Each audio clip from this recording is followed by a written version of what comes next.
नमस्कार, मी मतीन सय्यद, सामाजिक कार्यकर्ता.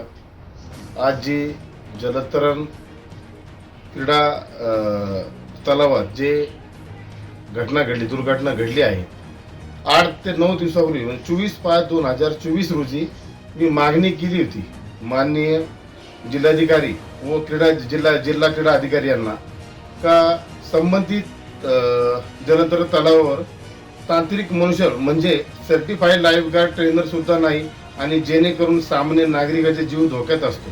ही मागणी मी केली होती 24 तारखेला. जर यांनी सदरील पत्राची दखल घेतली असती तर आज ही दुर्घटना घडली नसती. माझी संबंधित ठेकेदार व जिल्हा क्रीडा अधिकारी यांना सदर घटनेत त्यांच्यावर गुन्हा दाखल करा, सदोष मनुष्यवधाचा गुन्हा दाखल करावा अशी माझी प्रमुख मागणी आहे. जर त्यांनी लोकांची जीवाशी खेळून राहिली, लहान मुलं पण असतात.